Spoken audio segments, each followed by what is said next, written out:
happy Tuesday. Check it out. My booth is done, my husband is amazing, and it just feels so good to have my studio together again. I filmed the process of my booth being built, so get ready because that video is coming up. I'm hoping you all got to see last week's video. It wasn't an easy subject for me because I talked about my worst experience of online hate. It was a very difficult time for me, so it wasn't really easy to relive it and to talk about it, but I'm glad that I did, and I hope that if you come across the video, it can truly help you in some way. There is nothing scarier than being threatened by a complete stranger, and there's nothing worse than letting somebody control your freedom and your happiness. That video was focused on my story and giving perspective on how crazy the internet world can get for people like us who put ourselves out there. I also gave an example of how I usually handle online hate and mean comments, but I didn't get as detailed as I would have liked to because I really try my best to keep my videos short. So with that being said, let's call this video a part 2 because I really want to continue that conversation and give you guys some pointers on how to deal with online hate, trolls, and bullies. But before getting into it, definitely pause and check out last week's video first so that you can be all caught up. As I mentioned in my last video, because you are a creative person and you have a passion and you want to share that passion and your art with the world, others will hate you for it. They aren't thinking, hey, I might actually relate and really appreciate what this person has to offer. They don't care if it'll benefit them. Haters either see you as a threat or an annoyance. And 90% of the time, that's either because you remind them that they didn't have the courage or the capability to follow their own dream. So they have the jealousy and they resent anyone else who did. Or they may simply just not like your style and they don't know how to move on without saying something mean.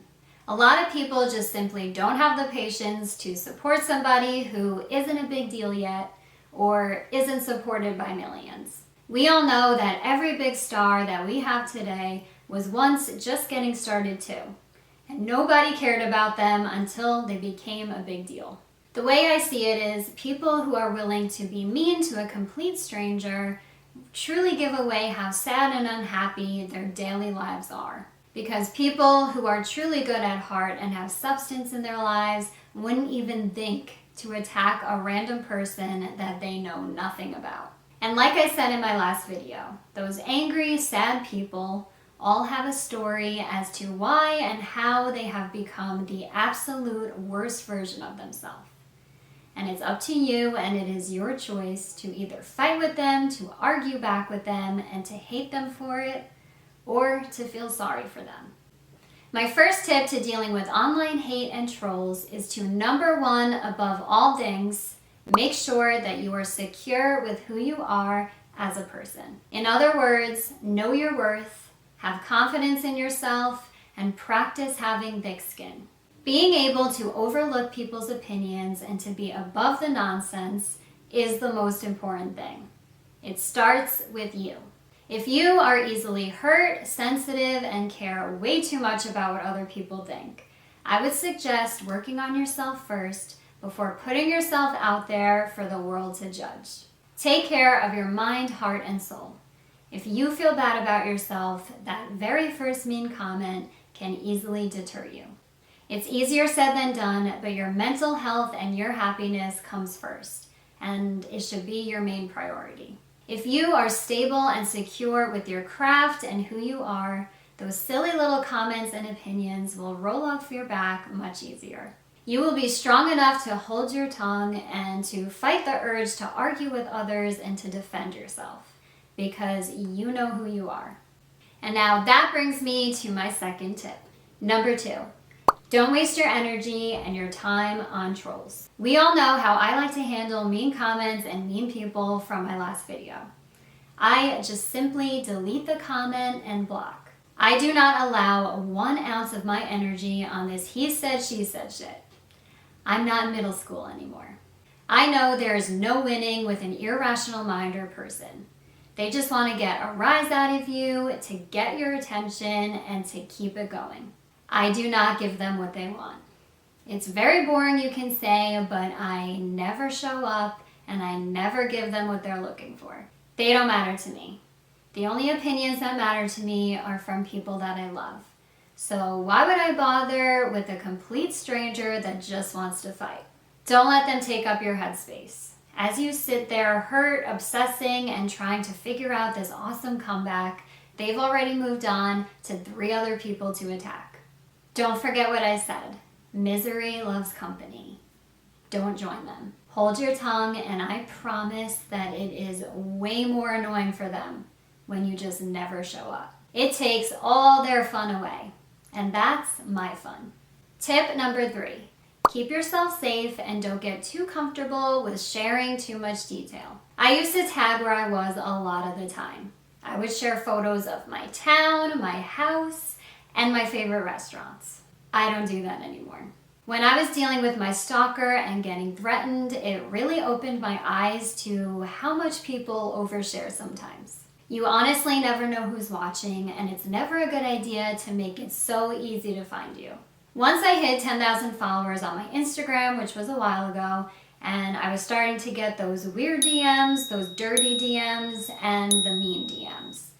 That's when I became much more aware of what I was sharing on my social medias. If you are putting yourself out there and you are gaining fans and you're gaining trolls, look out and think before you post. And my last tip that is extremely important is to know when to take an online break. If you are feeling overwhelmed and you are facing a lot of online hate, there is nothing wrong with taking a break. In my last video, I talked about how the harassment that I was receiving eventually caused me to cancel all my shows and to stop pursuing my dream. I want to make it clear. There's a very big difference between stopping and taking a break. I am very annoyed at myself that my online hate caused me to stop and to want to give up altogether. My years of hard work and passion were being overlooked because of my fear of one stranger. I hated it. But I'm very glad that I can say I eventually got back into it and continued doing what I loved. Taking a break helped me to work on myself and allowed me the courage to come back braver and wiser. Taking breaks are crucial these days, even outside of online hate. Too much online time can eventually result in you overly comparing yourselves to others or being completely overloaded with all the news and all the bad stories and crap that is going on in the world today. Being online is very overwhelming. Know what you need and what will benefit you at the end of the day. Never stop for anyone or for anything unless you know it's what you want. Thank you guys so much for watching. There are so many tips that I can give on this subject, but these are the ones that I think are the most major. Keep in mind to also know when to report somebody, when to take something as a joke and take something lightly, and when to take criticism as an opportunity to learn, grow, and better yourself. Online hate will come, but so will the love, support, and encouragement. Focus on the good, not only the bad. Have a great rest of the week, guys, and I will see you next Tuesday.